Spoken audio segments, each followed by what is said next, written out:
At natapos ko na sa kabila ibaba ang lambat, kaya lumipat na naman ako sa kabila, kaya ito akyat panaog na naman tayo.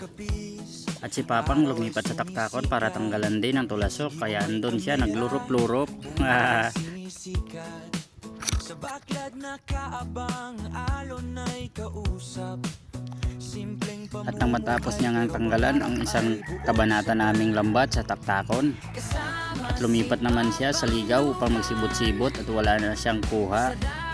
May kuha naman siya kanina, kaso di ko pa nabidyohan at ibinuhos niya lang sa loob ng bunuan. At ako'y agad naman umakyat para tanggalan ng mga tali ang aming bunuan at nang maiangat at para malaman kung mayroon bang laman. At syempre inayos ko dyan ang cellphone ko para maipwesto at mapag-video naman tayo, kaya aking sinigurado baka malagbong ito, kaya tinalian ko ng D8 baka malaglag at mag-8-8. Wow! Yun nga lang. Wow!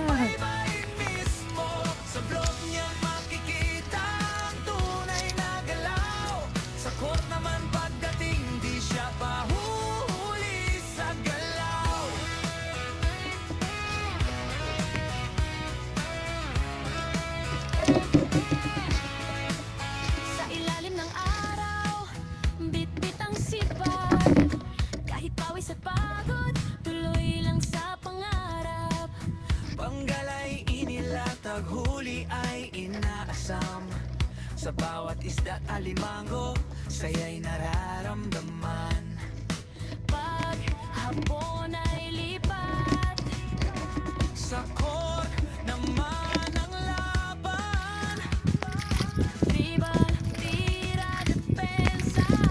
Husay ay di matatawa. At nang maiangat ko na, ito ang laman, kaya akin nang sinigpaw-sigpaw para akin nang makuha at ang aking hinuwad-huwad sa isang sibot na aking dala. Wow!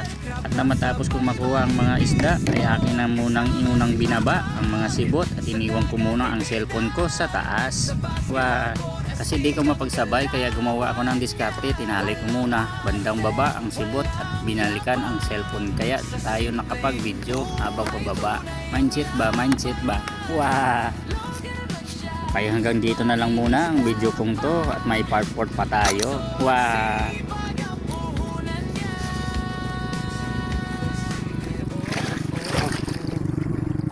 Inspirasyon mula dagat hanggang court, dala ang dedikasyon sa bawat video. Buhay ay totoo, isang simpleng tao, pero astig na idolo.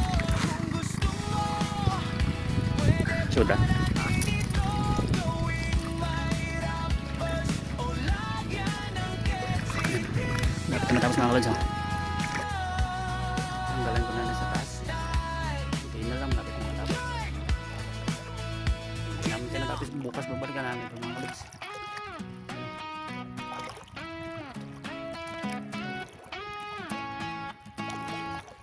Buti na lang may kunting yung araw, tatabunan ng ulap, kaya hindi masyadong mainit. Halos nalipot na ni Papang yung igaw, tapos siguro niyan itong isang lambat na takon, maaway na kami. Kunti lang yung laman, Gusto niyo bang magkapera kung Aldo mga kalods? P677, pero palala lang, bawal ito sa mga bata. Nasa comment section ng link.